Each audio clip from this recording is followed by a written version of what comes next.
Force has penetrated the shield and landed on Endor. This is where the fun begins. A long time ago, in a galaxy far, far away. This is Rebel Force Radio. Your source for the Force. Star Wars news and commentary. With Jason Swank and Jimmy Mack. I've seen Star Wars 500 times. Star Wars #1! This station is now the ultimate power in the universe. I suggest we use it. Now it's time for Rebel Force Radio. We would be honored if you would join us.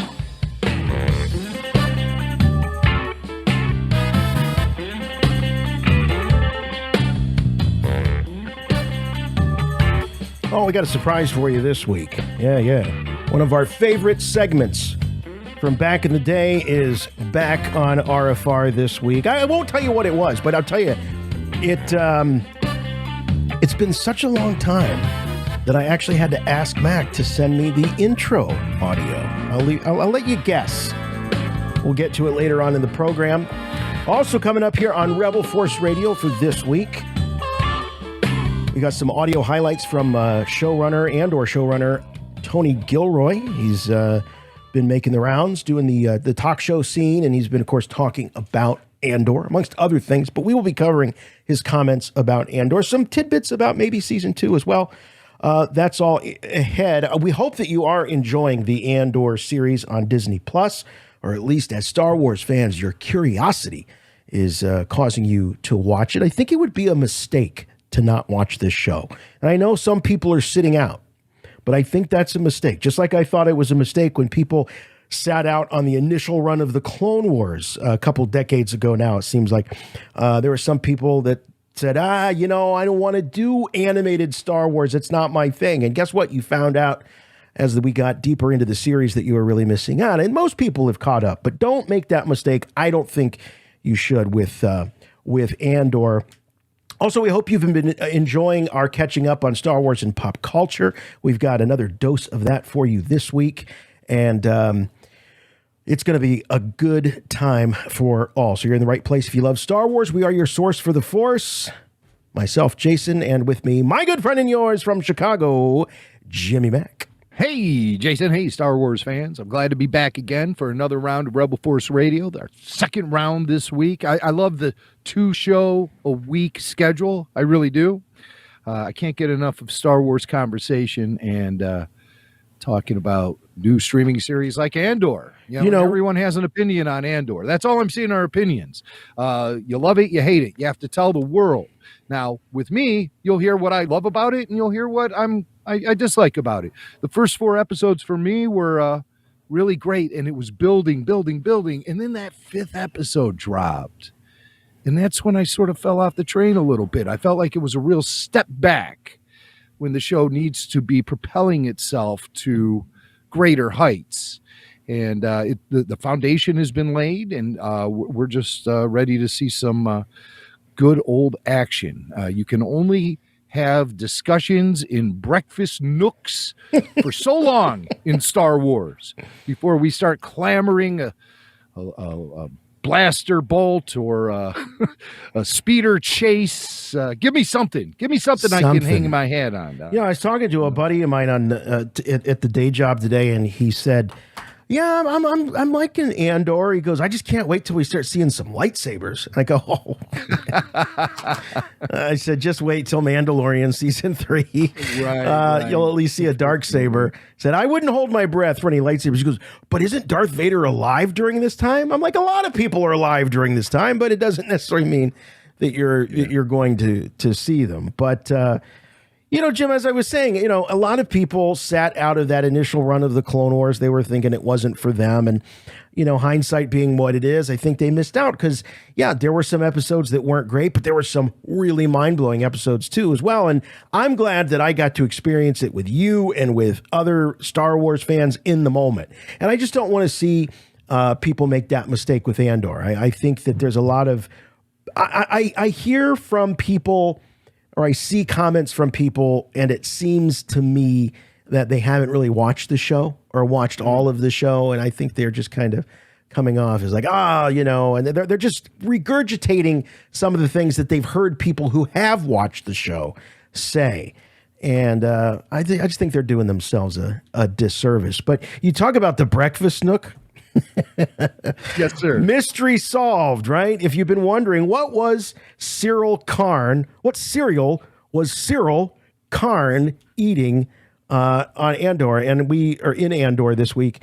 You know, he was eating the little puffs, well, we can't call them star puffs because that's what Leia's buns are. But I think the mystery's been solved courtesy of Rebel Force Radio listener Brian Snook. I think we got a picture right here of the box. If you look real closely, and you'll see it's hog squaddles. That's right. Great chocolatey bacon taste turns the milk blue. Hog squaddles cereal. Get yours today from General Mills. Great chocolatey bacon taste. I think that's the prize, too. If you reach into the box, you'll find a piece of bacon in there. I'm not sure if it's cooked or not, but Hog Squaddle lives on. Of course, he's a Rebel Force Radio canon entry. Hog Squaddle. What do they call that thing? The Hapabore? The Hapabore. Yeah, from that sounds like a fish. Force Hog Awakens. Squaddle. Yeah. From the mind of Kyle Newman. Hog Squaddle. But, you know, the Hog Squaddle cereal turns the milk blue. They didn't need to do that on Andor because the milk, if you notice, went in blue. So that's now Star Wars. Milk is only one color in Star Wars, blue. This is true. It was nice to see the blue milk cameo happen in Andor. Of course, we know Disney Star Wars is obsessed with blue milk, primarily because they sell it at the park. I think that's what the bottom line is here. Follow the money. We're going to be seeing a lot of blue milk. Follow the money. But, you know, for years and years, I don't think anybody even noticed that Luke Skywalker was drinking blue milk on Tatooine. Probably not until like at least the DVD era, you know? Yeah. Maybe we noticed it in the VCR era. I can't remember, quite honestly. I don't think so. Like, I thought, to me, it wasn't until the internet. Really, people started talking on forums, and you know, maybe it was a joke you had with your friends. I never really gave it any attention, to be honest with you. And you were saying about, you know, VHS versus DVD. I mean, let's face it, it goes by real quick. Depending on if you were watching on VHS, you might not even have the picture clarity to be able to tell your TV tuned right to see if it really was blue. Yeah, this is true. Now, my blue milk memory goes about as far back as Star Wars Celebration 3, which would be 2005. Mm-hmm.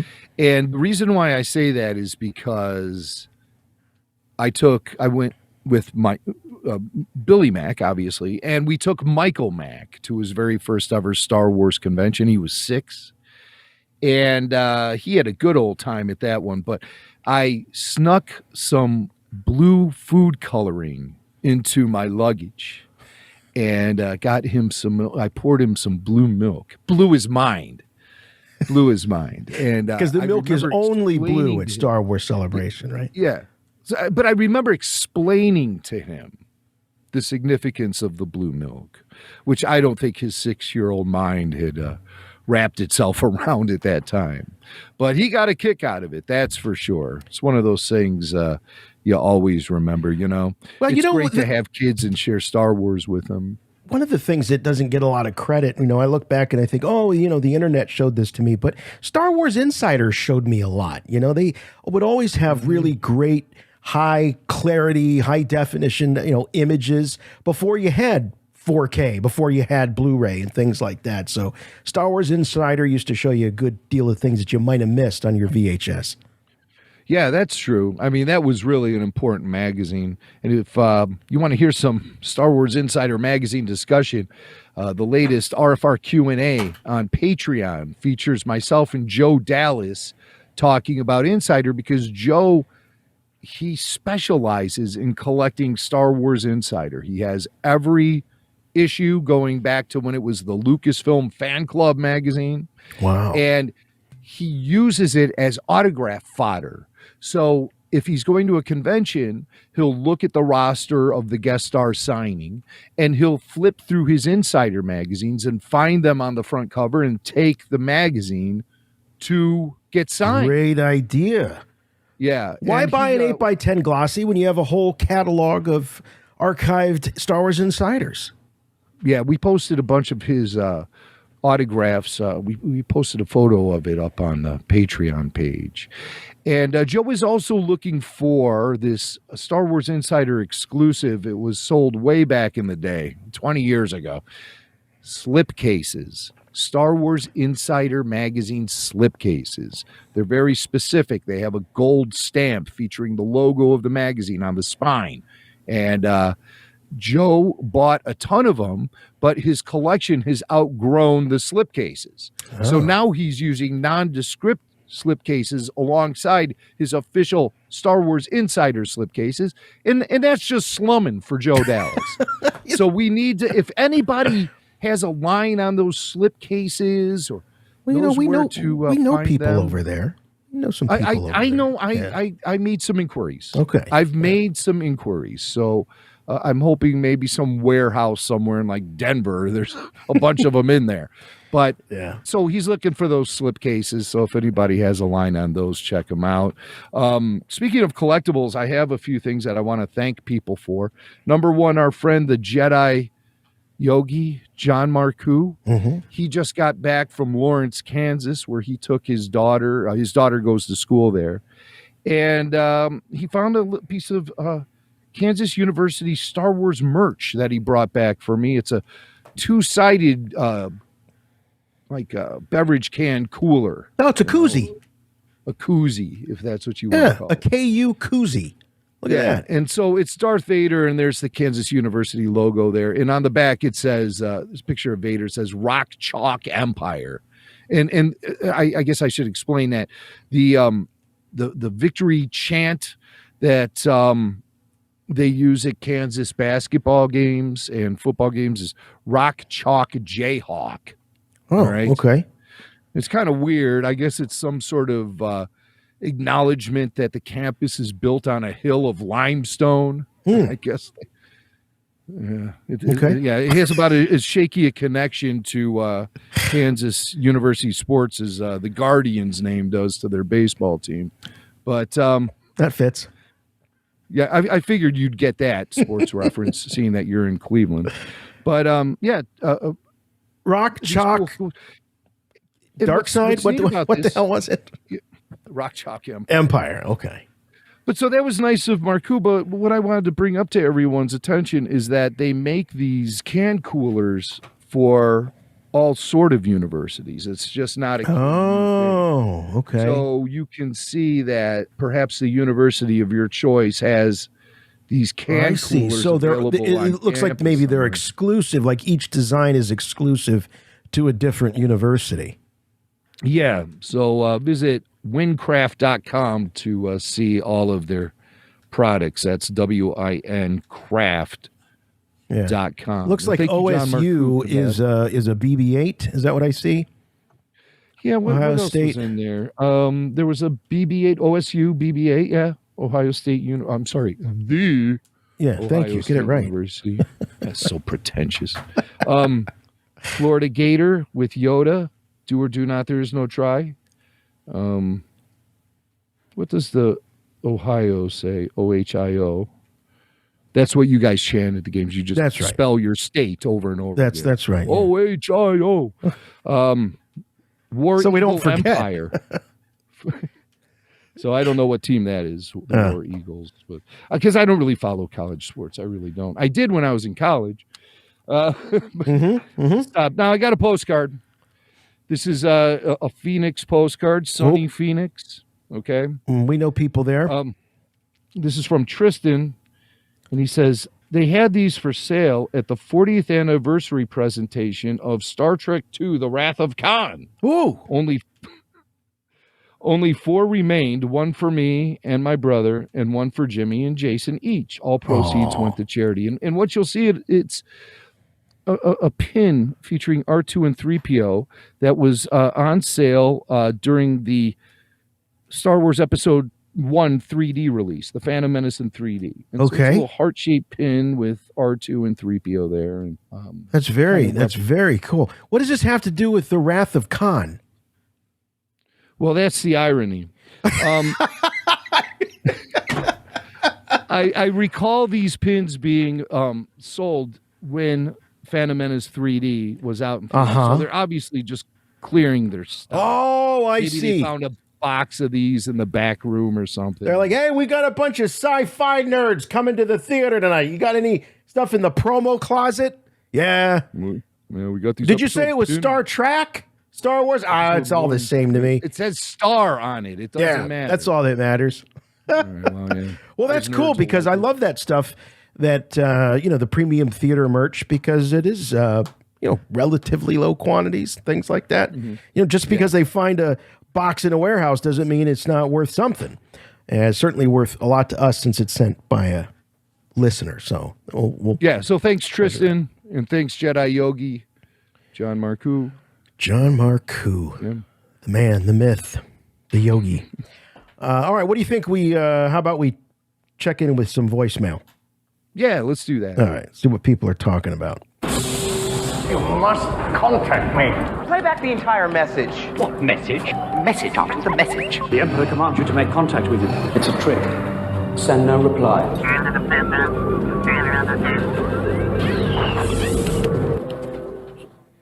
All right, who we got first? We got an Andor question. Take it away. Hey guys, Jeremy here from Austin, Texas. Just wanted to drop in a few quick thoughts about Andor. And what I really wanted to say is that I'm really, really enjoying this show. And it's nothing about, I've always been waiting for an adult Star Wars, or wanted it to be morally gray and don't like the black and white of the Jedi. That's all that stuff. I've heard that stuff for 20 years. And that to me is not at all why I like Andor. The reason why I like Andor so much is because they're taking their time.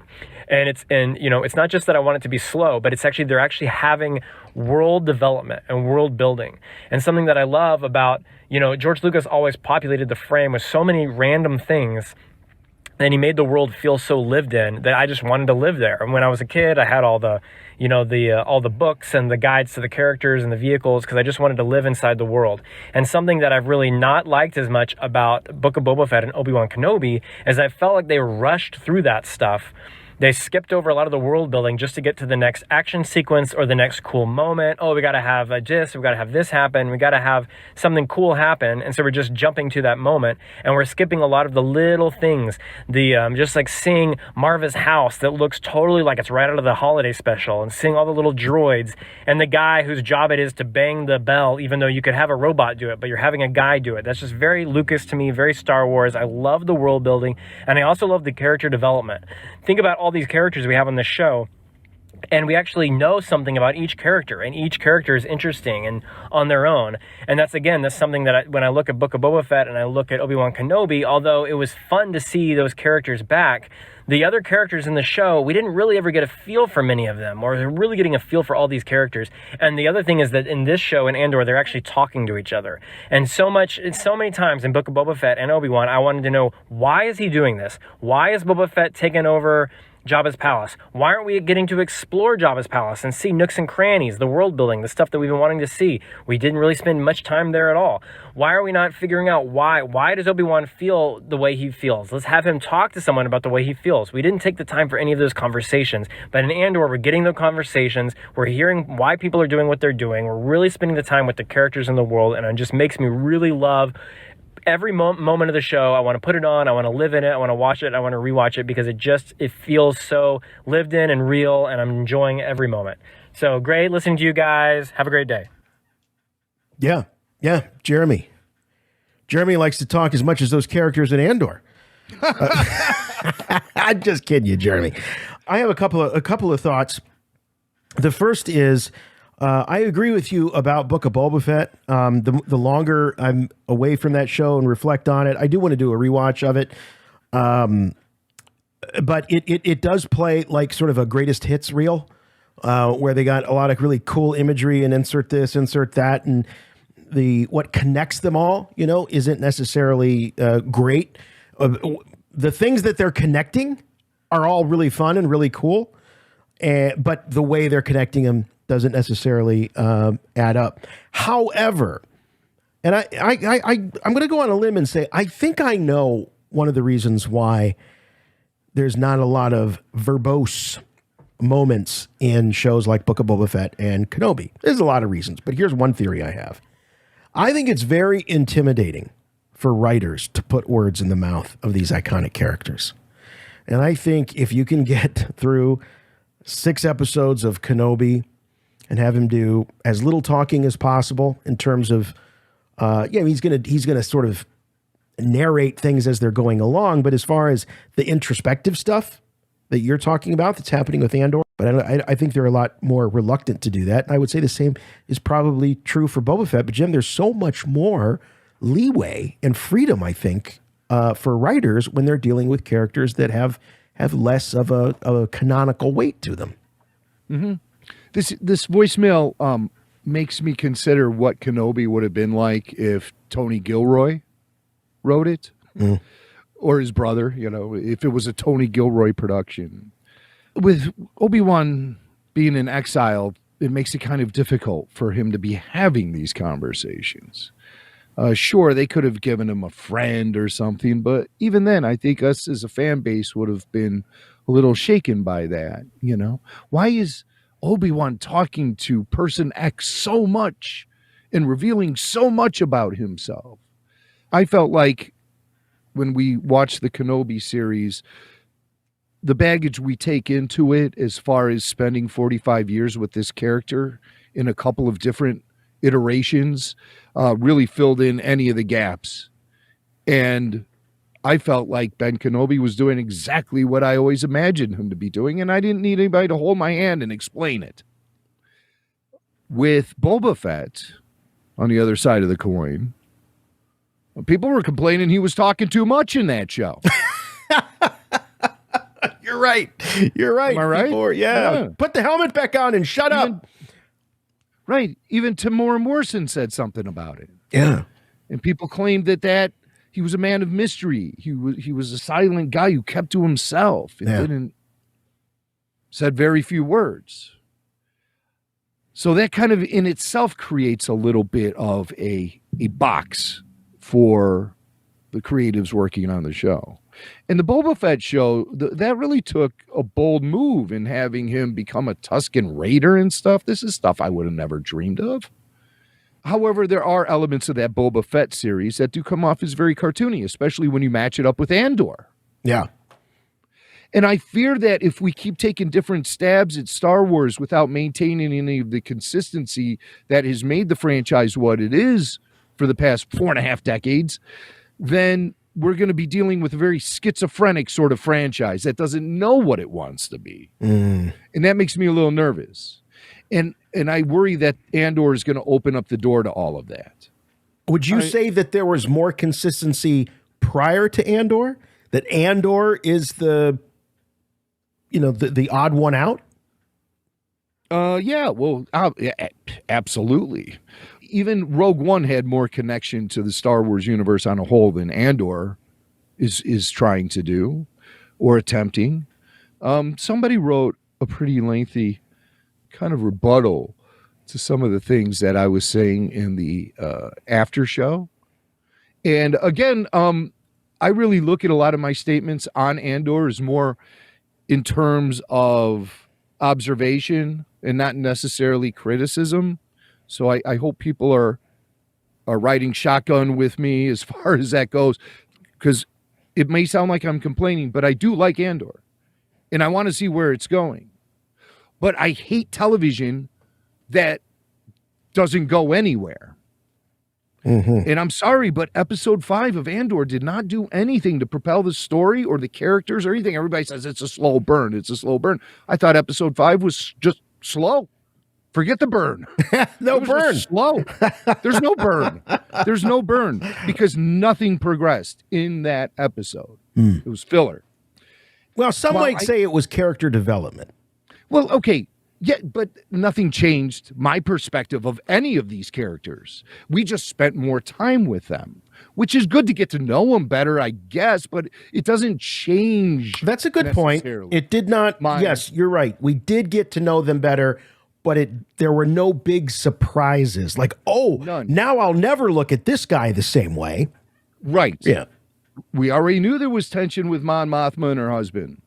We just got that reinforced. Yeah. And then with the introduction of the daughter and everything, and people really look at the father as being a real bad guy, but he's not, he's just in a situation where the chemistry of his marriage is sort of slipping through their fingers. And sometimes that's really tough to grasp, I've seen plenty of marriages fall apart, and I've experienced the ups and downs of a 25-year union with my wife, So I get it. I get the tension at the dinner table. I get that. Yeah. I think a lot of younger fans don't know that. They don't know what it's like to negotiate through a long-term relationship. And it is negotiation. Yes, there is. For sure. There's a lot of give and take. The art of the deal. Compromise. And there is a lot, there can be stubbornness along the way. I mean, that's only natural. But with Mon Mothma, she's organizing this militia to take down like the most technologically advanced and oppressive government that has ever been unleashed on the galaxy.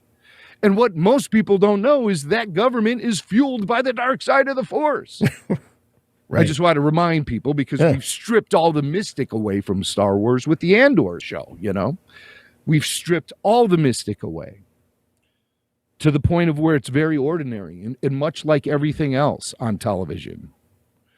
And is that what we want from Star Wars? That's where the identity crisis comes into play and what I fear Andor might unleash. But there's a lot of positives to take with Andor, too. I mean, what has Andor unleashed? It's unleashed damn good dialogue for Star Wars, damn good acting for Star Wars, and visually it doesn't fail me necessarily. I just wish I had more things I could hold on to as a Star Wars fan to remind me I'm in this universe. Yeah, you do get it. The show's getting a lot of accolades for the atmosphere and the filmic nature of it. But your point is valid. It's like, but they're also not giving us a lot of Star Wars-y stuff. So to compare it to Kenobi or Mando or Book of Boba Fett is a little unfair because they're not attempting to do the same thing visually. Exactly. And I think that's kind of important just to have those elements to firmly steep us in the Star Wars universe. And definitely action sequences come into play. Yeah. And, I don't want anybody commenting on what my attention span is. This has nothing to do with that. I'm noting elements that are absent. These are very important Star Wars elements. Why are we still talking about Star Wars to this day? Is it because it was, does slow burn ever come across anyone's lips to talk about? Hell no. Definitely not condemning the show. But here's that email I was talking about. It's from Daniel Slade, Collector Dan. He says, these are comments about the "this is not Star Wars enough" rant I went on. I said, where are the aliens? Throw a Greedo in the background or something. Again, steep us in this atmosphere. And Dan says, let's remember when this show is taking place and what they're showing us. We are being thrust into a world 5 years before the Battle of Yavin. At this time, there were very few aliens that were part of the Rebel Alliance, at least seen on screen. If you look back at the Rebel base in Rogue One and A New Hope, you will see what I'm talking about. And he's right. It's not like there were a bunch of hammerheads running around Yavin, the Yavin base. Wearing X-Wing flight suits. No, I think the first alien we saw in an X-Wing flight suit was probably Nine Num. You may be right. Yeah, because we don't see it at Echo Base either. We don't, no. In Empire Strikes Back. Nary an alien walking around Echo Base. So, he's right on with that. But, when we were in that town on Phoenix. Ferrix? In the third episode, is that the name of the Phoenix? Is that the name of Phoenix? Is a fox. Ferrix? Ferrix, I think. Ferrix, that's it. Phoenix, Ferrix. But yeah, we saw that one big giant alien that was with the dude who knew Andor. Right. The big bruiser. And maybe we've seen a couple others in backgrounds and stuff. You could count them on one hand. But, then there were aliens in the Rebels animated series. Oh, yeah. And that takes place at just around the same time. There were aliens in the Solo film. And that takes place even a little bit before this. So what is his point, Jim, that it's the Rebel Alliance that has a lack of aliens, or the galaxy at large that we're seeing? Well, he does bring up the Rebel Alliance, and he does bring up the Empire. He says they rarely allowed aliens. Well, the Empire, I'm with him there. I'm absolutely with him there. He says this is because planets were staying to themselves during this time period, hoping not to draw attention to themselves. In Rebels, they had to seek out a Mon Calamarian to provide them new ships to use against the Empire. Yeah, but who was seeking it out was Harrison Dula, and she's a Twi'lek. So, yeah. He's putting up a good argument here. I think he's putting up a valid argument. Yeah. I think this is great stuff because that's why I'm reading it on the show. He says, I feel we'll see stuff sprinkled in here and throughout the show. I'm also sure you'll see aliens like we did in the first episode. Saw Gerrera's episode is coming up, and we know what type of people he associates with. Saul was surrounded by aliens on Jeddah when Jin came to pay him a visit. Droids. I bring up droids. But just to clarify, I specifically said R2 units. That to me puts me in the Star Wars universe. Sure, we got a couple of gonks, but that doesn't say Star Wars to me like an R2 unit rolling by. Yeah. And I need to get steeped into this universe, and a simple R2 rolling by in the background will do the trick. It doesn't take much. But what Dan says, we've seen droids in the first episode. The Empire also utilizes droids. Right now, the show is focusing in on the small group of Imperials. Okay, but that... I've seen the droids, but I want to see the R2s. That's all. I just want to see them rolling around. See, I'm not buying that. There should be... If this was a film, there would be droids rolling all around that base where Gorn is in command. There would be droids in the background when they show, what's her name? The blonde Imperial. Yes. Deidre. Yeah, there would be droids in the background running around. Like what you saw on the Death Star. Mouse droids, R2 units, protocol droids. Okay, he has me. I think he's got me on the aliens, but the droids, not buying it. He does rationalize this. He says droids are expensive. We've seen Andor's adopted world and the world they're on for the heist. And both of those worlds are not populated by people of wealth, and they probably couldn't afford droids, which is why you only see less than a handful. All I have to say is look at Tatooine. Right. Tatooine is, Obi-Wan even says it in episode 1. He says, poor. Yep. Poor. Out of the way, poor. Out of the way, run by the Hutts. Yep. But you see R2 units and droids, protocol droids all over Mos Eisley and Mos Espa. So maybe they are expensive, but they're not that expensive. Yeah. So but as George said, they're commodities like toasters. George compared them to toasters, and everybody's got a toaster, even on Tatooine. Yeah, poor and out of the way. But I mean, these are good points, and they do give me a lot of thought, especially when I say, how come aliens aren't being widespread and visible on this show? I really love what Dan says when he says these planets are staying to themselves because they don't want to attract the attention of the Empire. So you travel, which is something that we've never really thought about too much in Star Wars. We always think, well, they can just jump on a starship and go wherever they want because that's what they do a lot of the times. But Ben Kenobi had to book passage to Alderaan with Han Solo, and he wanted it all kept very much on the down low, and Han had those hidden compartments and everything. He was a smuggler. I think those hyperspace lanes were like probably heavily policed. Did you notice they called them expressways in this latest episode of Andor? Well, that was on Coruscant when they were flying around. Yeah, on Coruscant. Expressway. But I like that because, like in Illinois, we call them expressways, but in LA, they call them freeways. And in the Midwest, well, in Ohio, we call them highways. But you just call them highways. We call them highways. That's interesting. Here's the last statement from Dan. Yeah. He might be blowing his sentiments a little out of proportion here, but I like what he has to say. Mm-hmm. He says, I'm digging that we are focusing in on everyday people, the people who helped start the rebellion. I feel that it's an unofficial homage to the crew that helped realize Star Wars to begin with. These nobodies of the industry set out to change movie making forever and made Star Wars what it is. This is the same thing of the show. Ordinary people who are destined to do great things to save the galaxy. All right. So, Slow clap.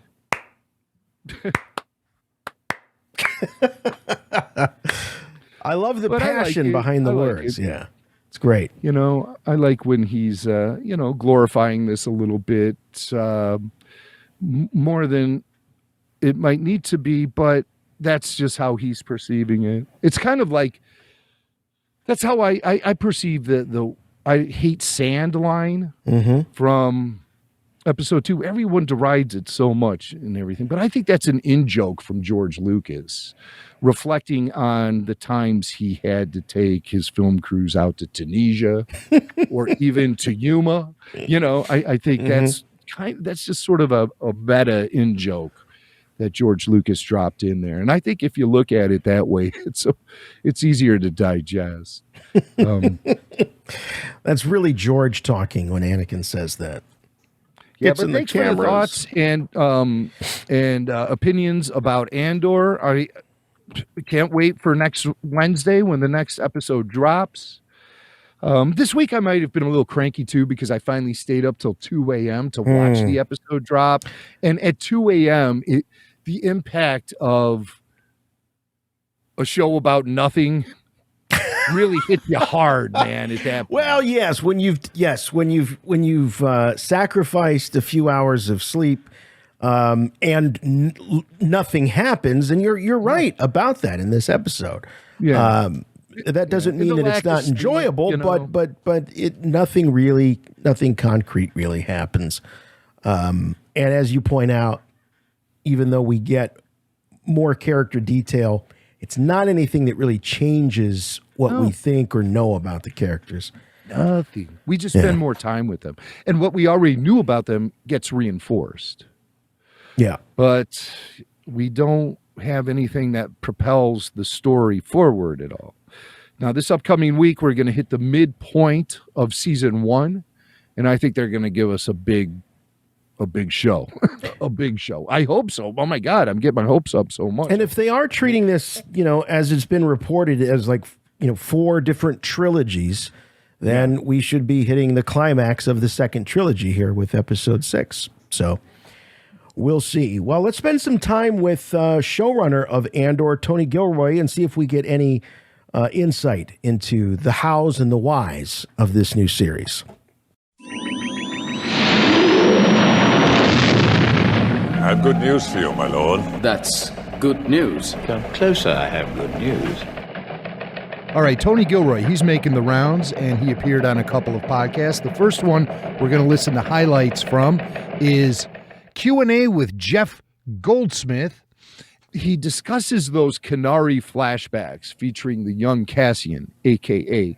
Cassa, and how those flashbacks fit into the story and how they sort of evolved, where they came from.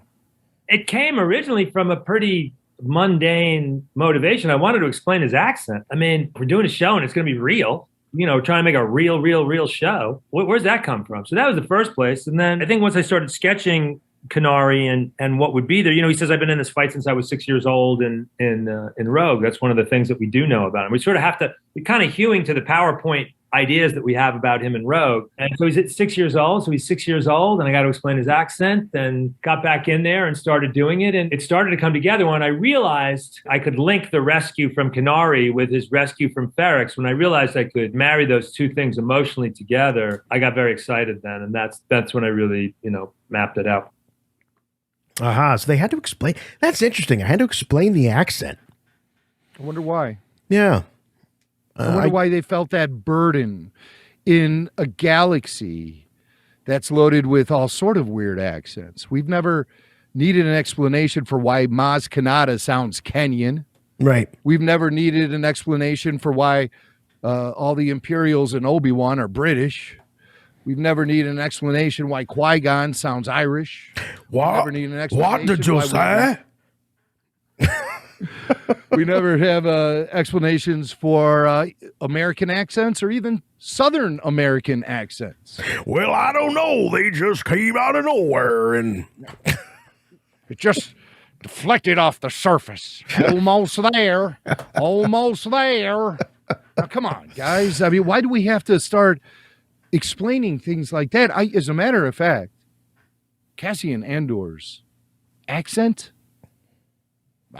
that's just how he talks. I don't even think twice about it. No, I don't either. Never gave it a second of consideration. And when Diego Luna appeared in Rogue One, I thought it was actually refreshing that they let him keep his Mexican accent. Mm-hmm. They didn't let Finn, John Boyega, keep his British accent. No.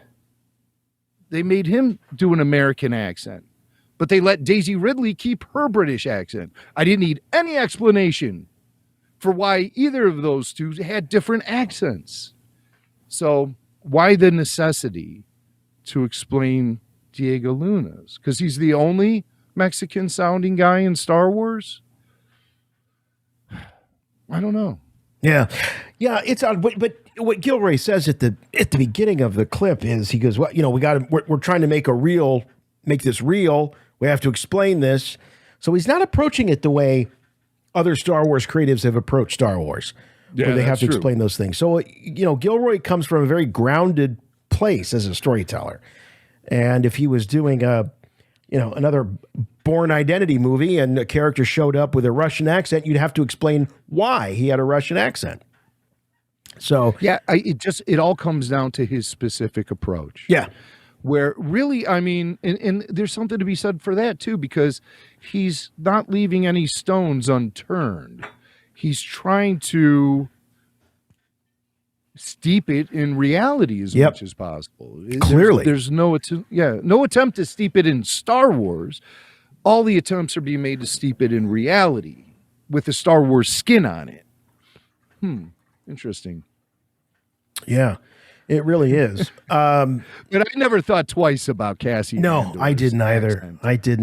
And, as you say, there have been other... there were more, of course, there was more diversity in terms of the way into the dialects, I guess, when you got into the prequel trilogy. George really doubled down with that, I think, more so. There was pretty much your typical sort of North American, vanilla English accent.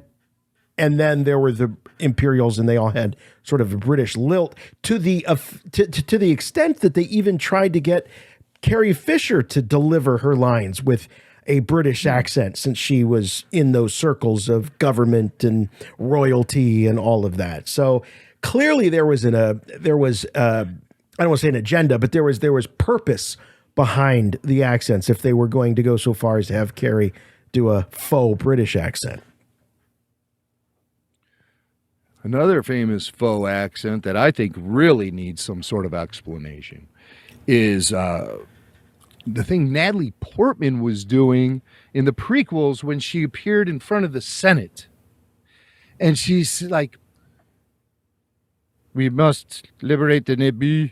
What was she doing there? What was that? I think she was also trying to deliver a kind of an old world, old European style accent. Yeah, I definitely think she was. I think that, George really filled their heads with a lot of talk about this is a classical romantic time in a galaxy far, far away. And so there were, it's almost like the vocal equivalent of the powdered wigs, that we see in some of our Western European history. So that's what I think that it was. I don't think it was...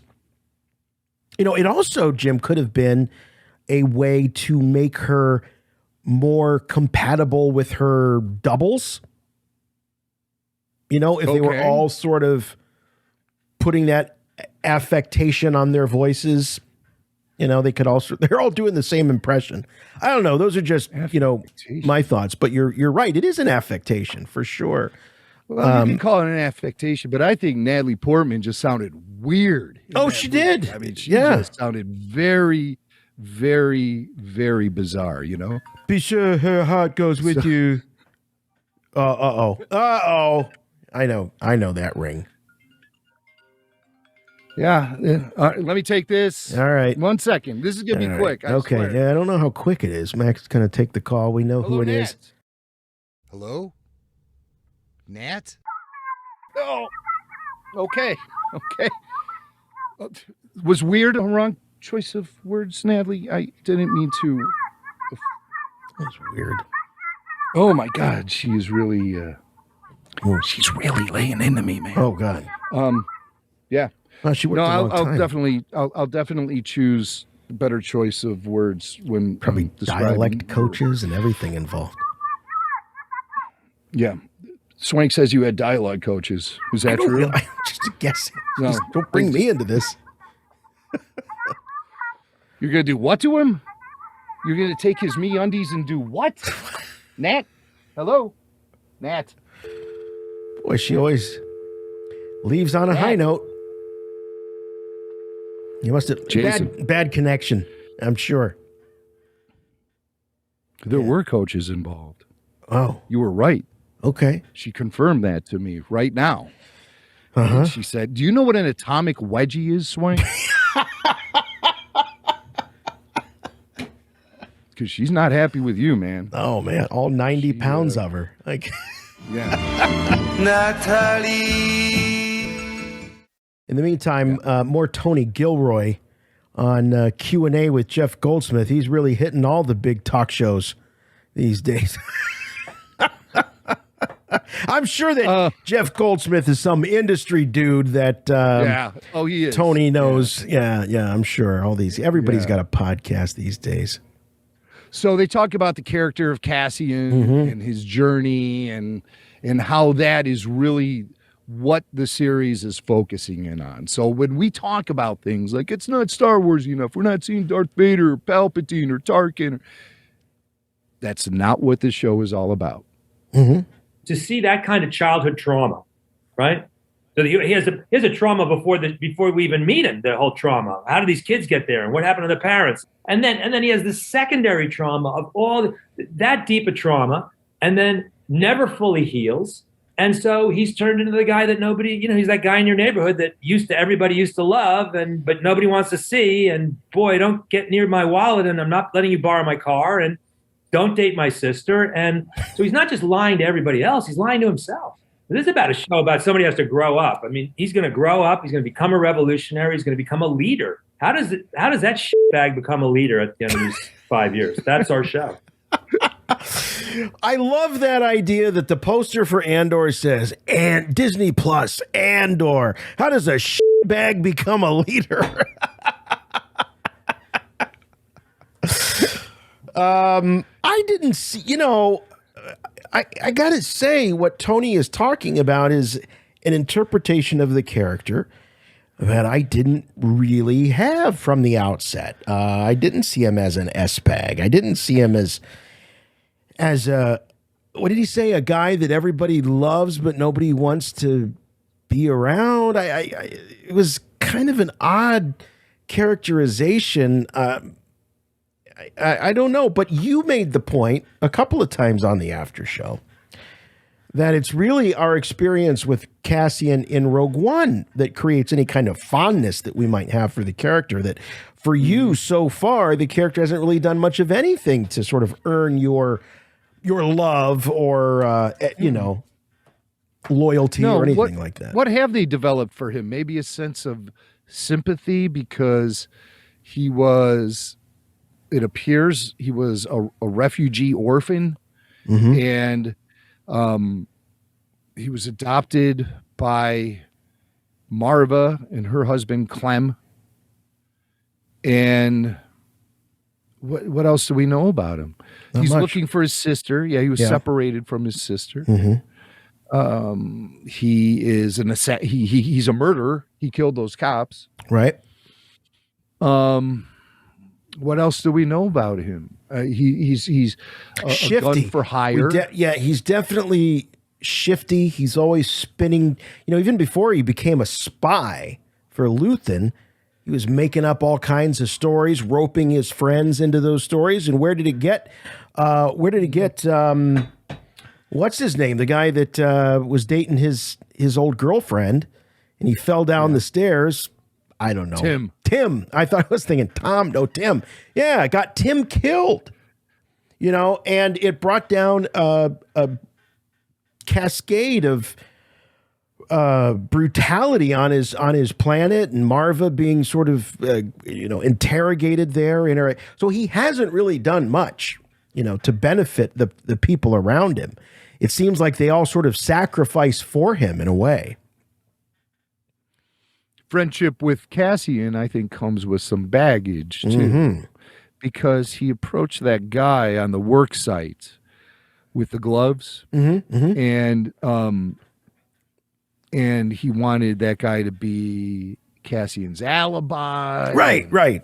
All of this. So, I mean, you can tell, and then he has this thing, and he wants his other friend to reach out to who we eventually learn is Luthen. But like, he's got all of his friends, jumping through hoops for him. Yeah. What does he do for them? Right. So, we've all had one of those friends, the one friend that everybody seems to bend over backwards for, but they never do anything back in return. Right. Yeah. Right. Yeah. There's never any generosity. There's never any support coming from that friend, despite the fact that you may offer him tons of generosity and friendship and help and support. There was a point I wanted to make about Cassian. Oh, the gloves. Remember that scene when they all line up and they get their gloves? Yeah. Right. That scene made such an impact on me. For what reason? You keep bringing it up, but it's because all the gloves were different, I look at that wall, I'm like, what pair of gloves did I pick out? And then I have these mental images of before the show starts, you and me walking up to the wall and grabbing our show, our podcast. Right. Done. We grab our gloves and we go to work. Done. Let's get it started. We're grabbing the gloves. Let's get it started.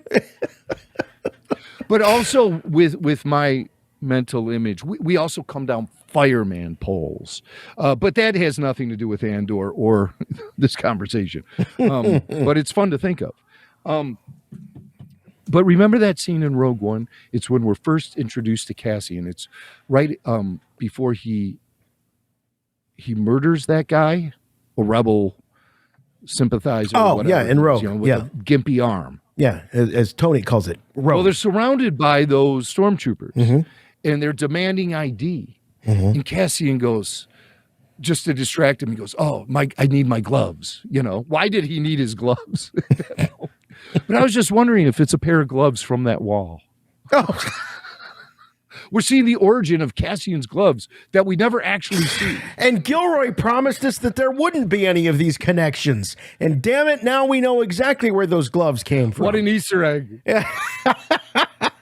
But it's just I always thought that was a really awkward moment when the stormtroopers are asking Cassian to show his ID at the beginning of Rogue One. And he's like, "Oh, yeah, hey, my gloves." What kind of excuse is that? But I bought him a couple of seconds. That's all he needed. The stupid stormtroopers let him go down into his gear and pull out a pistol, and he blasted them. And my gloves. What's all this?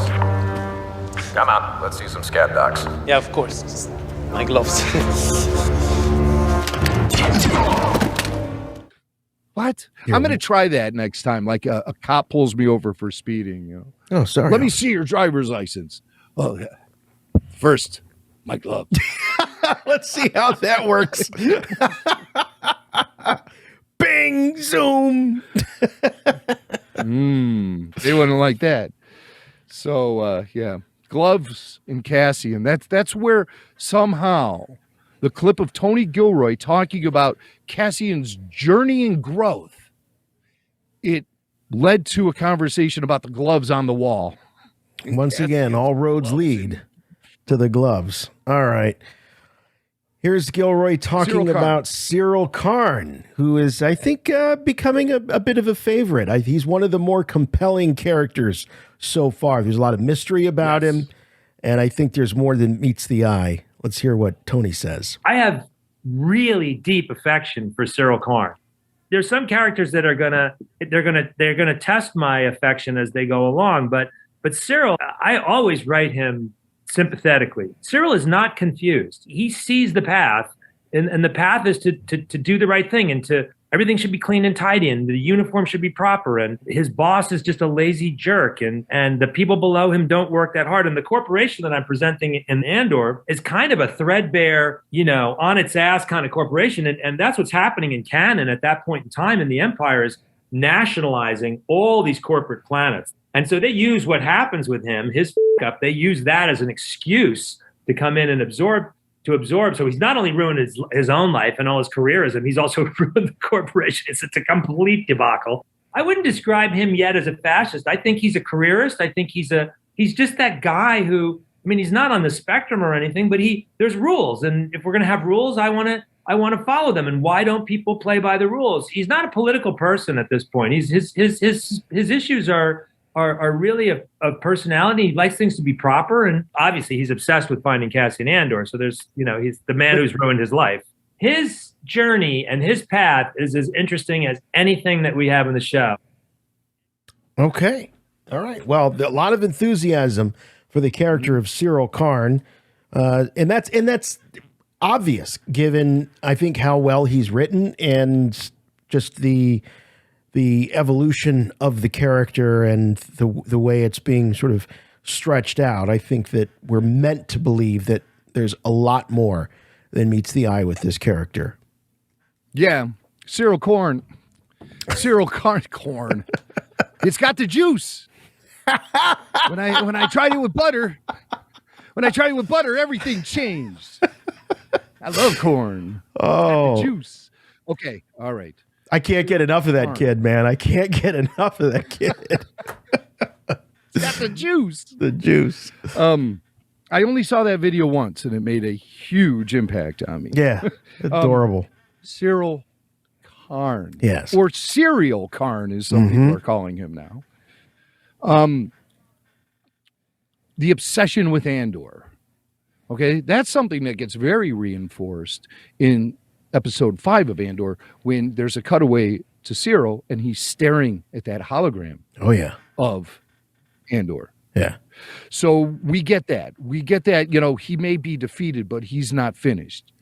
He still is thinking about Cassian Andor, and he's going to make a move on Cassian Andor. Whether he's with the Empire or with the corporate mall cops or whoever, or Uncle Harlow. He's going to go after Cassian.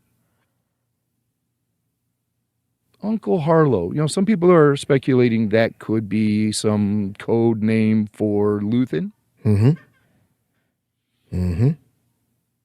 And that could, I have speculated that perhaps Cyril could turn coat and join the rebellion. Right, but then he comes face to face with the man who we've seen with ruined his life. Perhaps. These guys, right. These guys, it's been established that these guys are joining the fight against the Empire for sometimes very personal and sometimes very petty reasons. Mm-hmm. It's not all about the idealism of the rebellion. It's not all about the morality of the rebellion. It's about things like revenge. Mm-hmm. It's about things like guys being mad they weren't promoted. It's about things like Cyril Karn being a failure and not being able to get his job done. Yeah, really, there's only one character that's a true believer, as he's identified, and that's Nemec. It's political, it's social, it's justice, it's ideology for him. Yeah. But the rest of them, it's like you say, it's personal. Sometimes tragic in some cases, but definitely personal. Now, these clips from Gilroy, I mean, he's talking about specifically the first 4 episodes. So he talks about Cyril in terms like at this point, he's not political, right? Mm-hmm. At this point, he's not a fascist, right?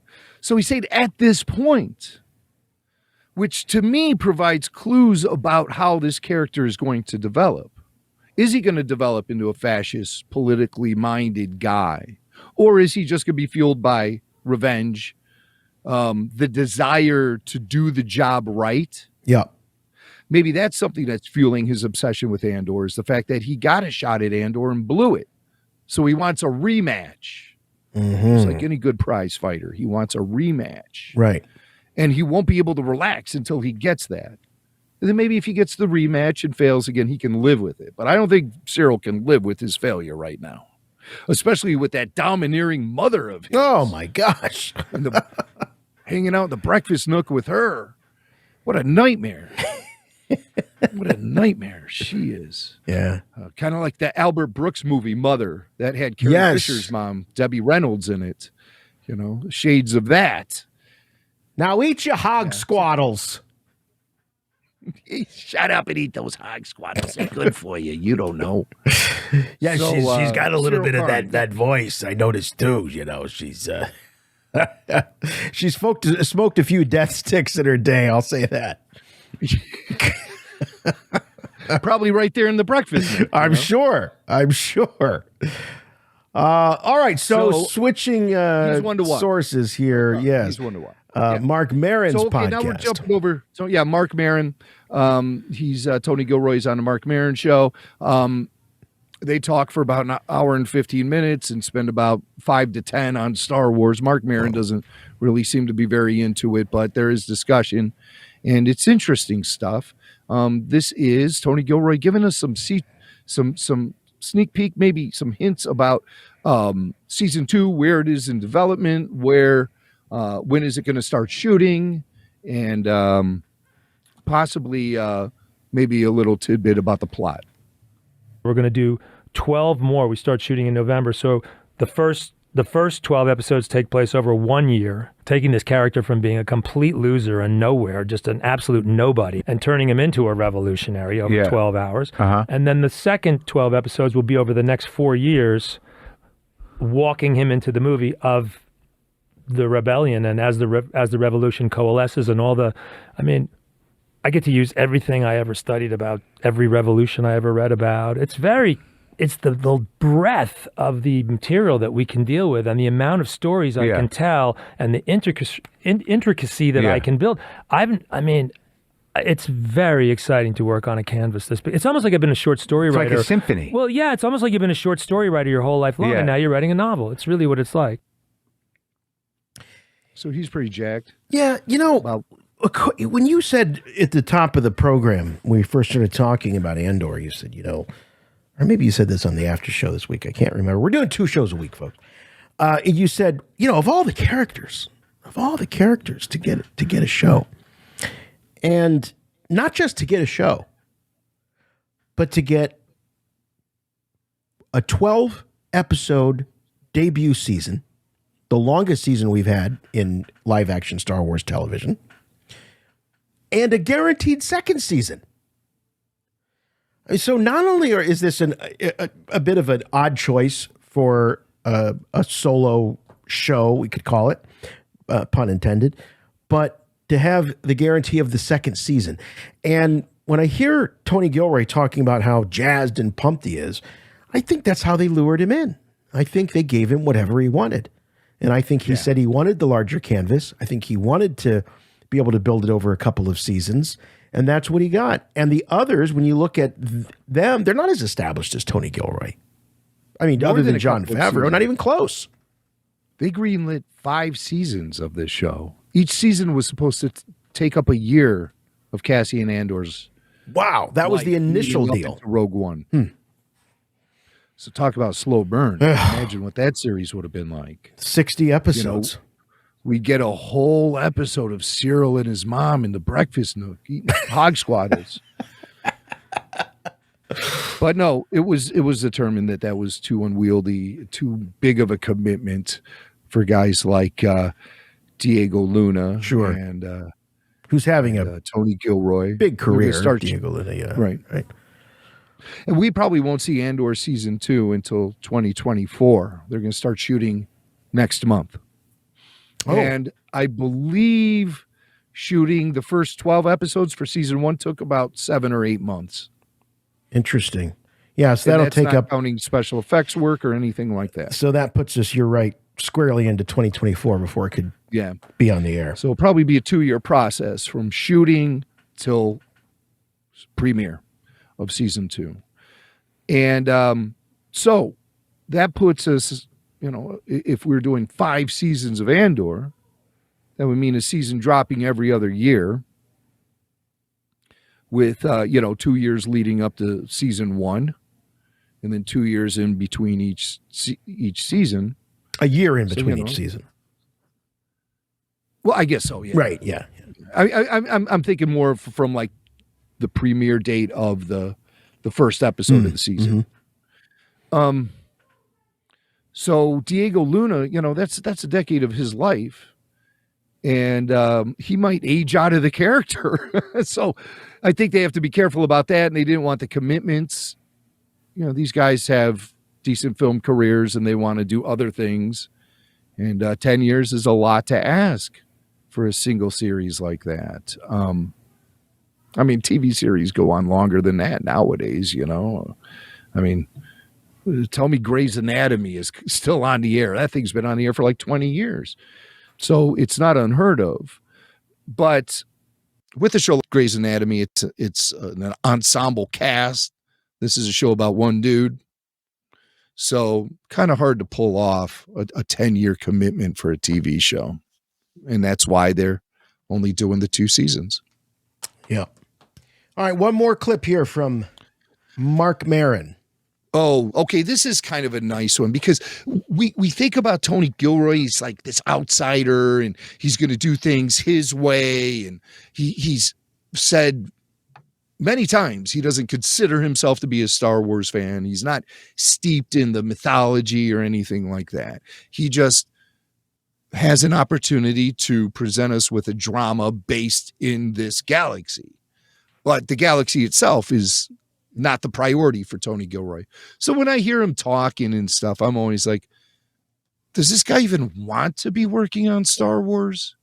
Does he even care about the history it's built up with the fan base, or just even the does he revere it at all as a professional or as a fan?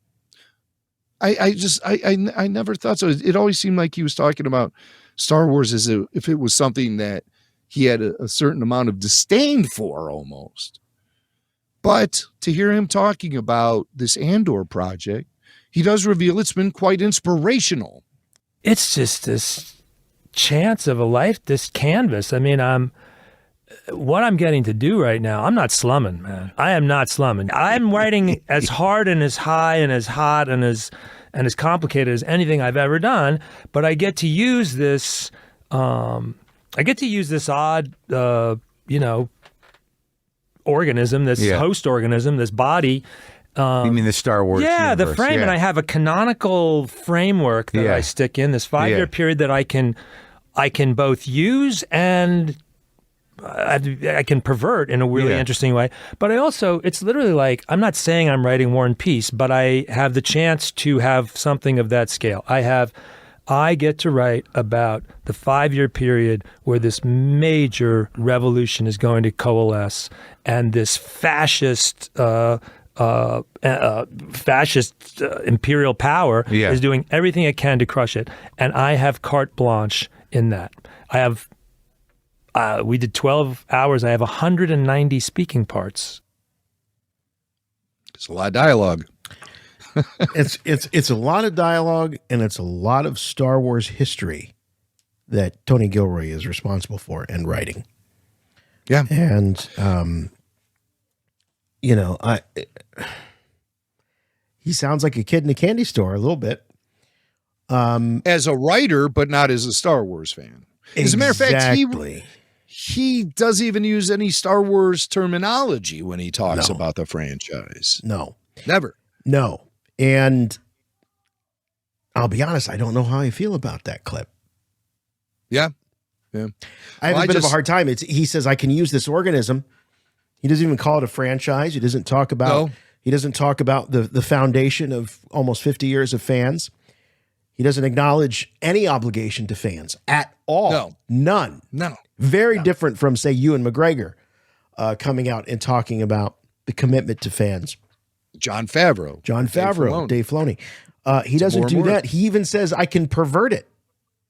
Shades of Ryan Johnson. Yeah, exactly. We all know how that experiment went. So, Tony Gilroy, so far so good. Okay.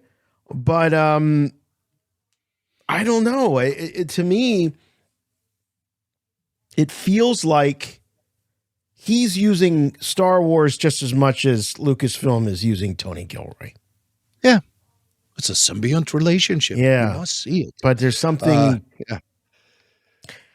I don't know. That quote didn't do anything to endear Tony Gilroy to me. See, I liked it because he was revealing an enthusiasm for the project. Not the franchise. The project. No. The project. Right. He doesn't even refer to the rebellion. He says it's a revolution. Never talks about the empire. He talks about an oppressive government. Right. And I think he approaches it that way too. And then he requires the story group to fill in the blanks and, apply planet name here or character name here or what have you. And he's not, Tony Gilroy's not sitting around with the Star Wars encyclopedia looking things up. No. And you're going to tell me he or Dan Gilroy are pulling out terminology like Fondor, Kessel, Jakku. Yeah, they're unlikely. It's just, parentheses planet 1. And I'm not saying yes. And I'm not suggesting that you have to be a dyed-in-the-wool super fan of a franchise. Our good friend FJ DeSanto, has found himself at the helm of Transformers projects, and and he has admitted that he is not steeped in the lore per se, but at the same time, I know he has a respect for the franchise, the property, and at the very least for the fans who have kept it alive for so long to then afford him this opportunity to sort of take the helm. I'm not getting that at all from Gilroy. He barely says the word Star Wars. Yeah. He calls it a thing. He calls it like an he's organism. Trying to deny. Yeah. He's trying to deny it. I don't like the detachment. I think what I found open and refreshing about that clip is just you can hear the enthusiasm he has for this particular project. And that is something that I wanted reinsurance for, because I thought, especially with Rogue One, I felt like he was doing a job. He was brought in to do the job. Mm-hmm. But he's comparing Andor to War and Peace, for crying out loud. So he obviously is shooting high.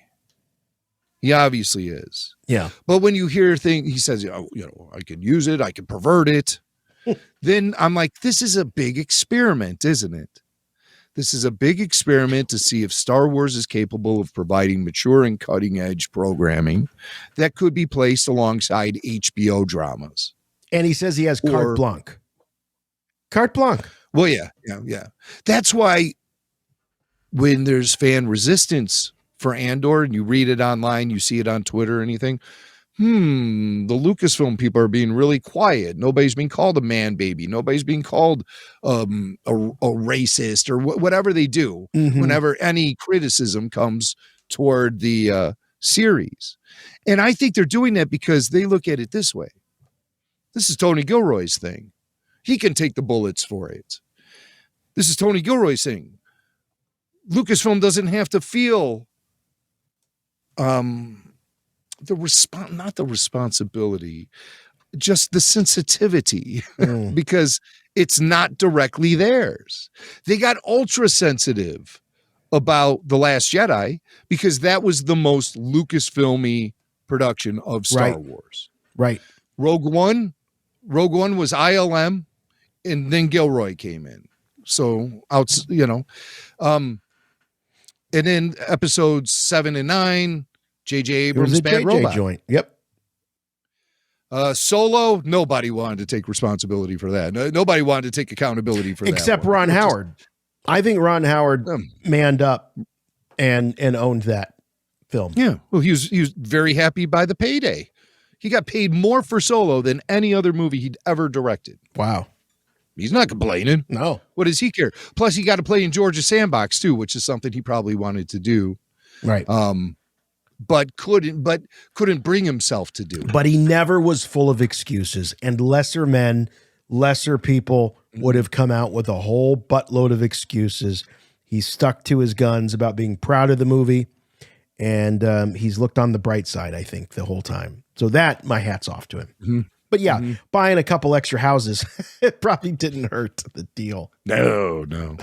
So, and then, so there's not that sensitivity about Andor. It's a big experiment.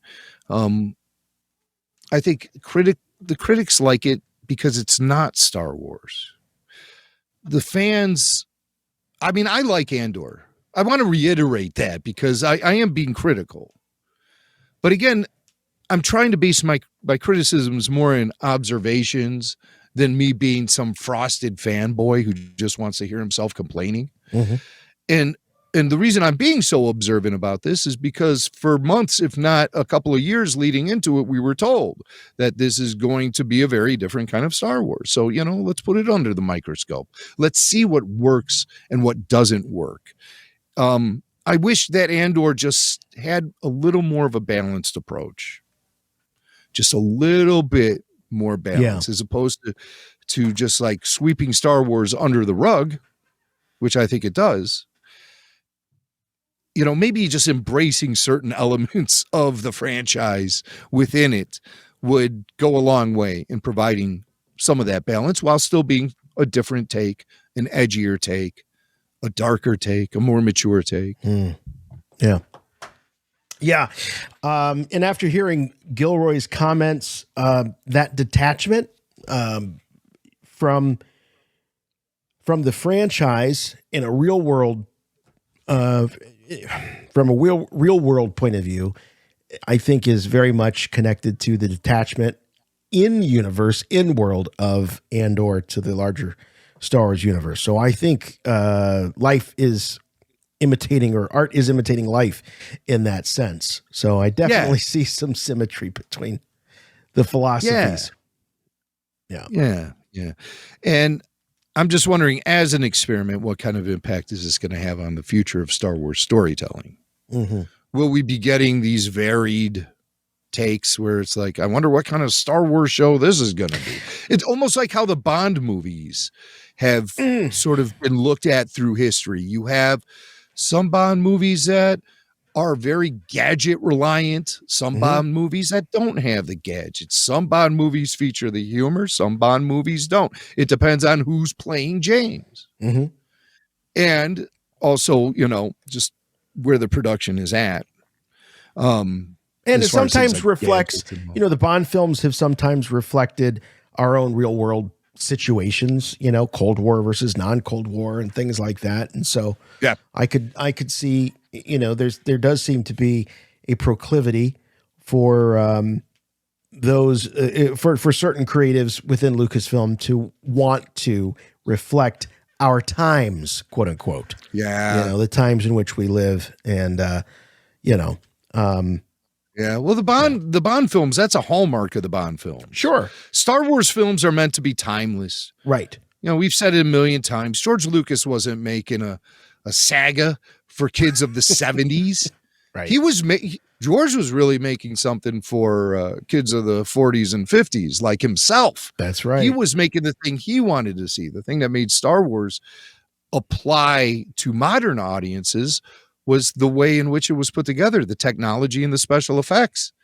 It was using modern technology to tell an age-old story, where sometimes with newer Star Wars, it has all the technology you can imagine, and a lot of that technology we now take for granted. So what are they going to do to make it apply for modern audiences. Right. Start adding in modern concepts. And that makes sense on paper. But what will it do for the longevity of the franchise? You know? Yeah. Like, what kind of shelf life is this stuff going to have? Oh, you can't make it. You cannot. I'm firmly convinced that you can't make it dated. You just can't. Well, that's the fear. If somebody in the year 2035 is looking back at a show like Andor, and they look at it and they say, oh, that's so 2020s. Yeah, that's not what you want. No. I don't think people look back at the original Star Wars and say, oh, that's so 70s. I mean, maybe some of the hairstyles and sideburns give it away. But for the most part, I've always considered it to be really timeless fantasy, you know, timeless mythology. Yeah. Yeah, just these are the growing pains we're going to have to go through as Star Wars shifts direction. You know, the Battlestar Galactica thing, that reboot was vastly different from the original series. Oh, yeah. Very, very different. You know, the Cylons were extremely different. There was gender swapping character roles, and that thing was just loved and embraced. Now, of course, Battlestar Galactica didn't quite have the foundation of the 4.5 decades of consistent fandom, relatively. It was a niche kind of thing at the time, you know, and it developed a much larger audience through that reboot series. And then I think a bunch of them went and looked at the original and were like, I'll take the new one. What's this? What is this campy garbage I'm looking at? By your command. Is that the guy from Bonanza? Yeah, with the dude from the A-Team. Right. What kind of wacky universe is this? So it's hard to compare, but yeah, it was a bold move when you look back on it. You know, it's interesting to see some of those character decisions and some of the gender swapping and the things that I think when you look at Ronald D. Moore, purely motivated from a standpoint of story and character, not from an agenda of, you know, politics or fashion or anything like that. I think that contemporary, right? Because I think sure, it might have been shocking to find out that Starbuck was, you know, going to be played by a female. But there weren't people railing against it, and then other people, you know, picketing on the other side. It was like, well, that's weird. And then they watch the show, and they're like, oh, that's really good. Because the show delivered. Yeah. It delivered, you know? Well, that's the main thing. Sure. Got to deliver. And Andor is delivering. But, again, I feel like that 5th episode was such a step back. I fear it's going to fall into some of the potholes that regular drama series fall into.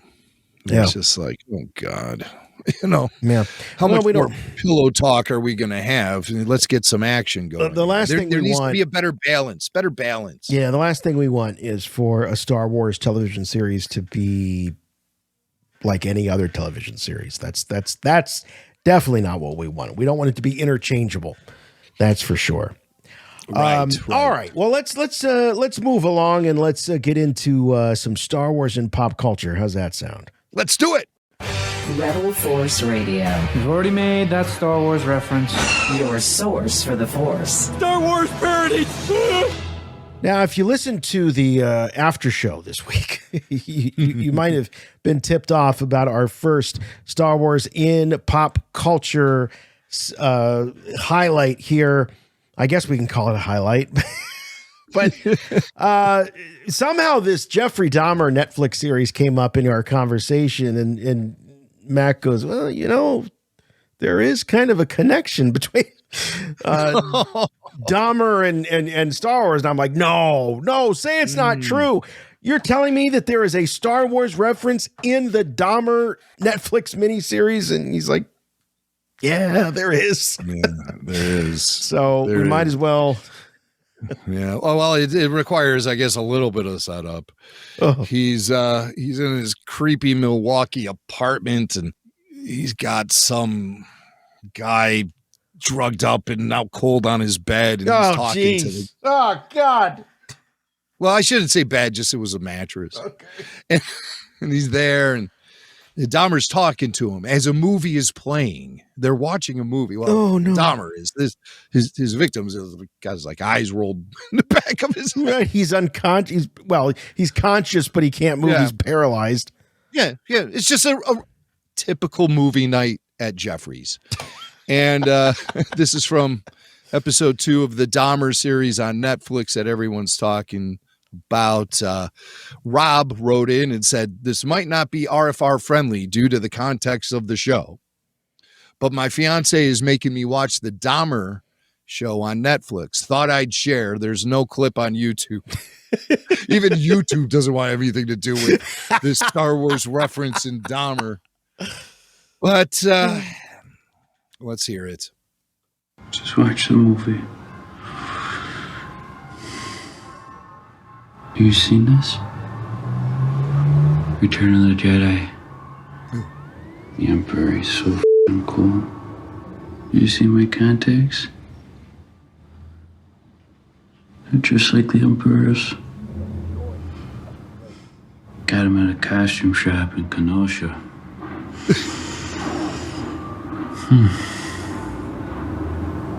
I can take them out if they're too scary. Oh yeah, I'm sure that's the least of the guy's problems. Right. Contact lenses are the last thing this guy's thinking about right now. He's so cool. Yeah, wonder what Ian McDiarmid thinks of this. Oh, is that true? Jeffrey Dahmer was watching my film. Serial killers weren't exactly my target audience. But yeah, so he's got the contacts. Oh, I didn't know that he wore the creepy contacts. So he was a super fan. Yeah. Oh man. Well, big RFR champion, I'm sure. Had he not been bludgeoned in prison. Oh, they say there's no justice. Oh yeah, there is. So that's the Dahmer series. Wow. Crazy. Yeah, it's not RFR friendly. No, no. We're not suggesting that you watch this, but boy, Star Wars does show up in a lot of places.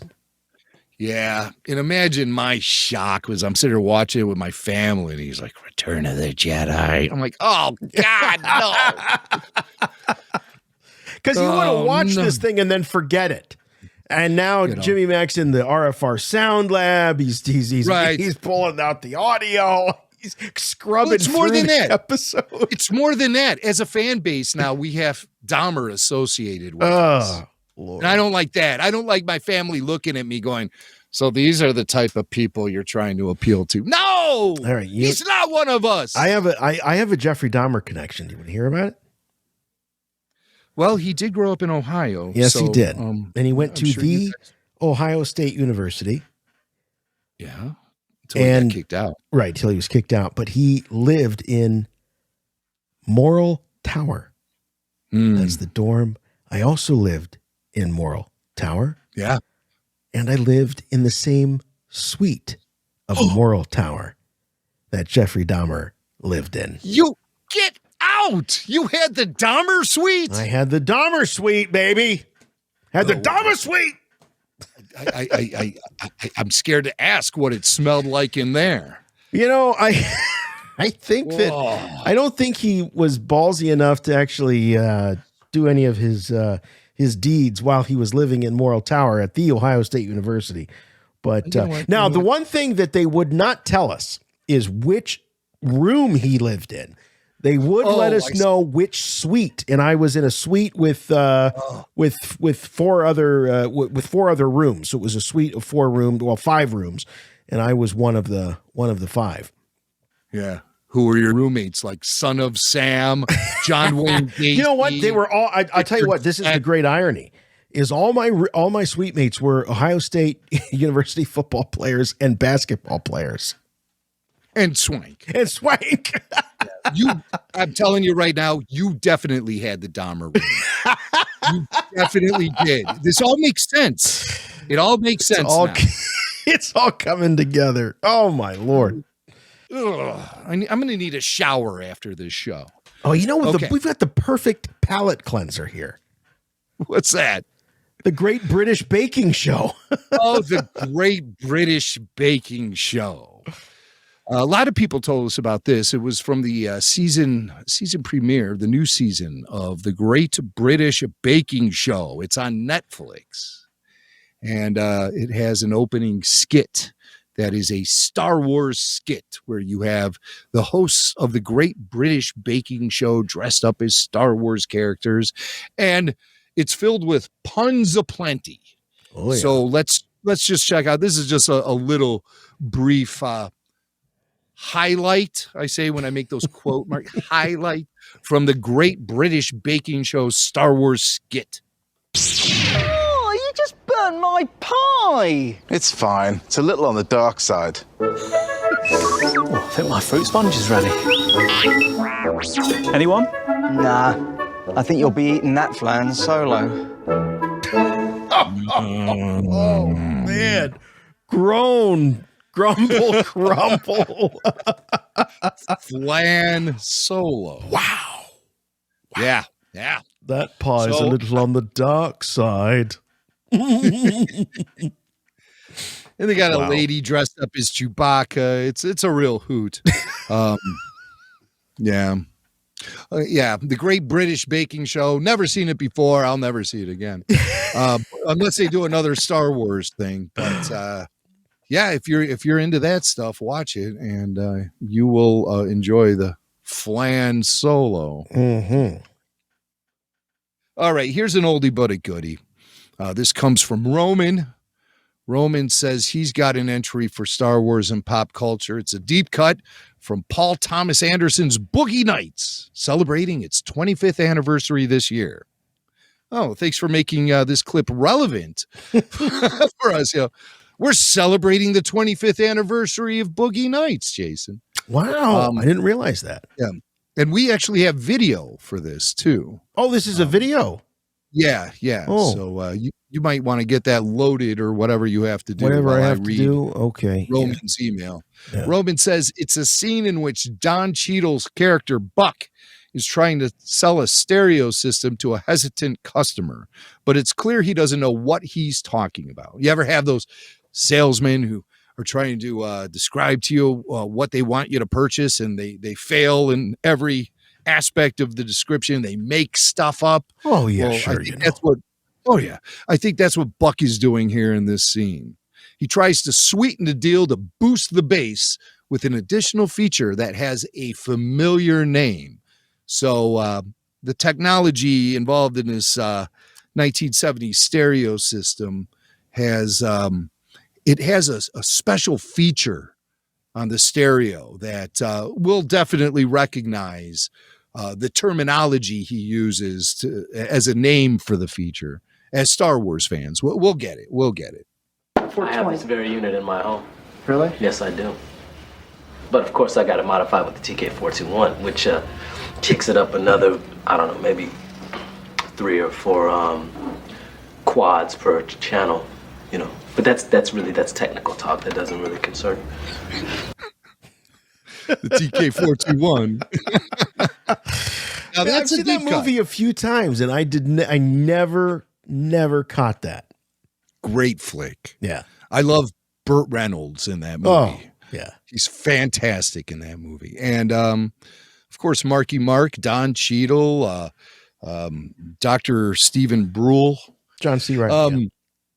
Yeah, really good movie, and I have seen it a couple times too, and that never registered. It must have just flown right by me. I find it hard to believe that he'd be saying TK421 twice to describe that stereo equipment, and it didn't land with me, or I just never. See, he wouldn't have been able to pull that trick on me in the in the store. Oh, they named the stereo function after that stormtrooper in Star Wars. Then Don Cheadle will be like, "Oh, he's onto me. I better start using, maybe vernacular from Star Trek." Right. Yes. No Star Wars. No Star Wars fan is also a fan of Star Trek. That would be impossible. And of course, the movie takes place in the 70s, so that Star Wars would have been very, very fresh in people's minds. Maybe George should have named THX TK421. Wow. I'm just going to chew on that for a little while. Chew it. While we listen to our next Star Wars and pop culture entry. This is a good one because I like the ones that are really just sort of out in left field.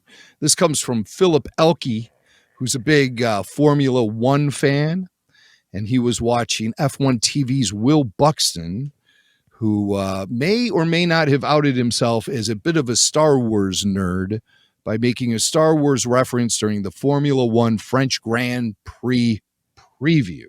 So he was on the air with co-host Rosanna Tennant, and he makes a Star Wars reference, and his co-host Rosanna Tennant, according to Philip Elke, she seemed totally clueless when he made his Star Wars reference. So here it is. Let's tune in to F1 TV, Will Buxton, and his Grand Prix Star Wars reference. The car exploded. The internals became the externals. Obviously, there's not a lot salvageable from the end of that.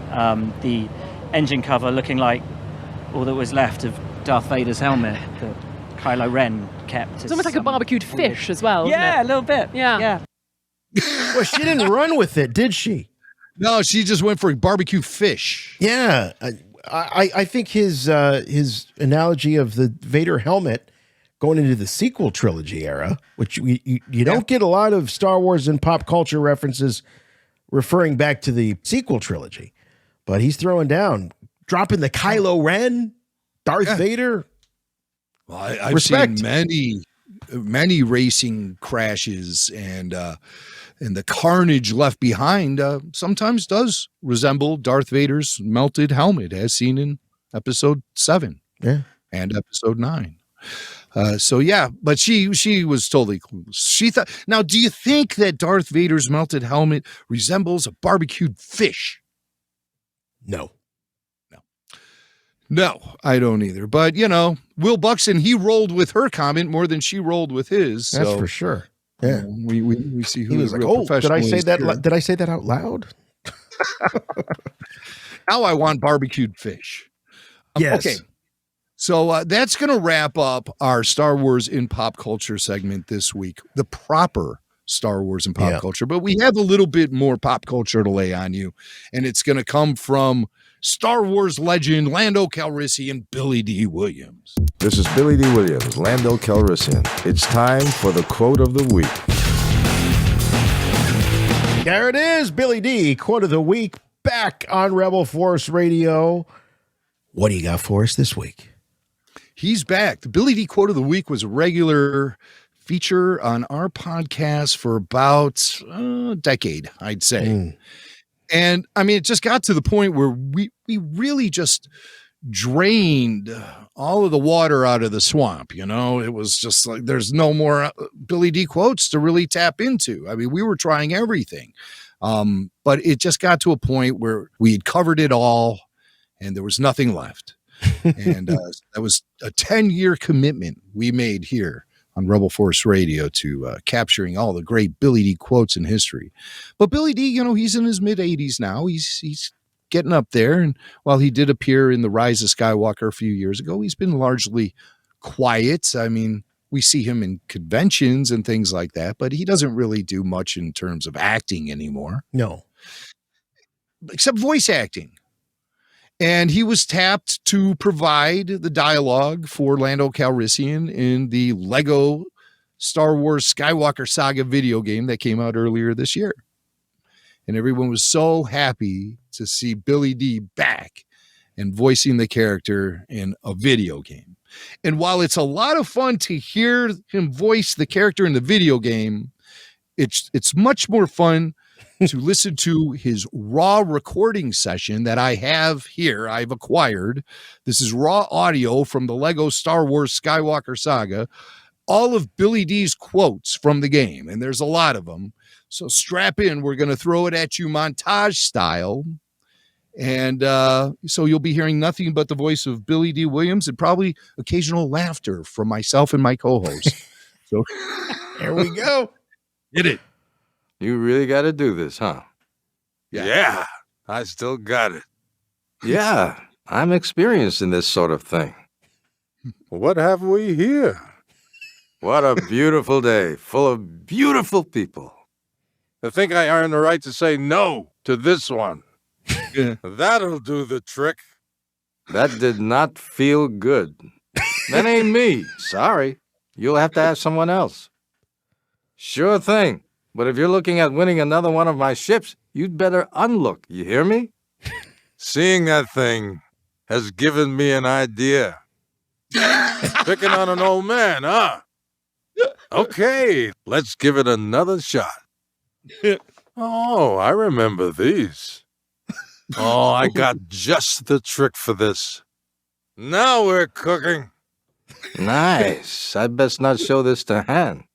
Let's blow it up. Why not? Lando Calrissian.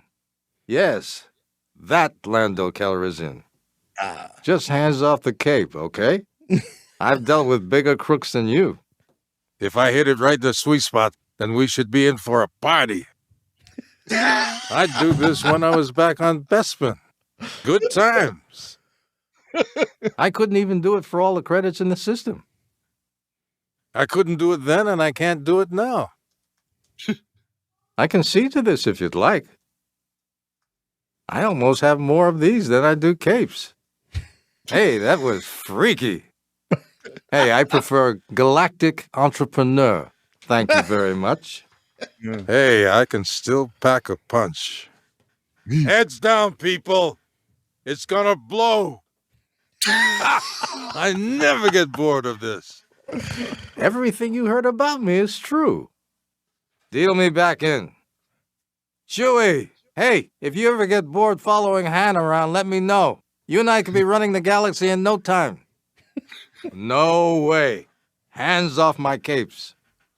Another one? A little older, a little wiser, and a little cooler. Yeah. There it is. That's the best one there at the end. Wow. That's fantastic. I don't know how you got your hands on that, but I'm glad you did. We'll just put it that way. It's a lot of fun. And it's always fun to listen to that montage and just have, like, mildly dirty thoughts running through your head as you take everything he says and take it way out of context. And also, I hear a lot of Billy Mack in there, too. I sure do. I was just going to say, it almost sounds like the Puppet Lando warm-up from Billy Mack. It's uncanny. It's fantastic. It sounds more like Billy than Lando these days. No kidding. I'll tell you what. A lot of times when actors get older, their voices change a lot. I got to hand it to Billy D. He's got a very youthful sound to his voice. I think he's very passable as classic Lando in a lot of those clips. In a lot of those clips, yeah. I can't help but wonder if there's some sort of special sauce being put into the audio mix to help him out a little bit. I mean, it's just a matter of time before he signs over the rights to his voice to Lucasfilm and Respeecher, and they're never going to have to call Billy D again. But I have the feeling he's going to be wearing that cape until he can't wear capes no more. And that's Billy D. I hope they bury him with Lando's cape. That's too. I shouldn't be talking like that. That's all that Dahmer watching has gone to your head. Yeah, Billy D looks good in a cape and great on my skillet. I'm Dahmer. Oh, God. All right. Well, on that note, we will sign off here, Rebel Force Radio. Thank you so much for joining us. It's been a lot of fun. Great Andor discussions. If you want more Andor, I encourage you to check out our after shows. We're looking at each and every episode, and we are live on YouTube on Wednesday nights at 8 p.m. Eastern Time. So you get a chance to watch the episode once, twice, 3 times, whatever you can, and then join us for the live stream on Wednesday nights. And of course, it's released on the podcast feed. If you are a Patreon supporter, it's all part of your exclusive Patreon podcast feed. All of the regular Rebel Force Radio content, along with exclusive podcasts like RFR Q&A, the Babu Freaks, Clone Wars Declassified, Remastered, Filoni Files, Archive Highlights, and so much more. And that's all coming at you. So it's one-stop shopping for what? $1 a month? Got to check it out. Rebel Force Radio on Patreon.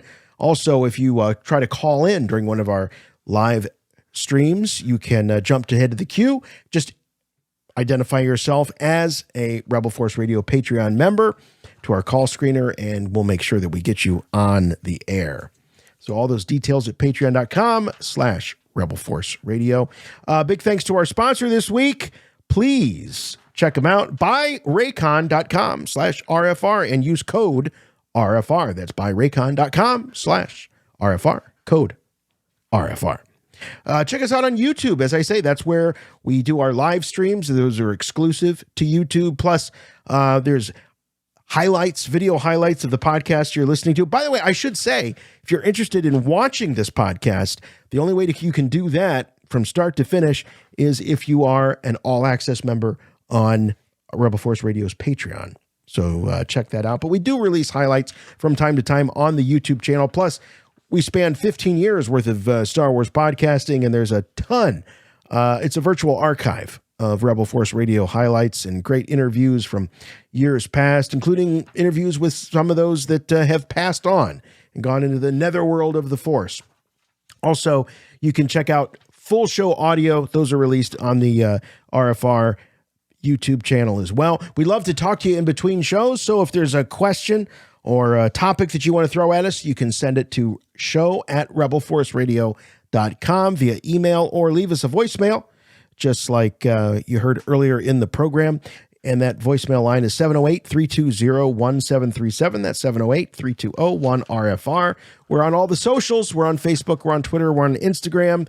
Check us out there. You can find us on Twitter at RFR Rebel Force. Everywhere else, we are at Rebel Force Radio. And the official website for all things and everything Rebel Force Radio is rebelforceradio.com. But if you want to support us, the best way to do it is to do exactly what you're doing right now. Keep streaming, keep listening, keep watching Rebel Force Radio, and tell all your friends about RFR. We are available on all major podcatchers. If it's a podcatcher of any significance, you'll find us at Rebel Force Radio. We're talking iHeart, TuneIn, Spotify, Stitcher, Amazon, Audible, Pandora, Samsung, anywhere you can find podcasts, Apple Podcasts, we're there. You'll find us right there, and you'll find us here next week on Rebel Force Radio. So we'll see you next time. Take care. Love you all so much. Until next time, this is Jason. And I'm Jimmy Mack. And remember, The Force will be with you, always. I've got the juice. Cone!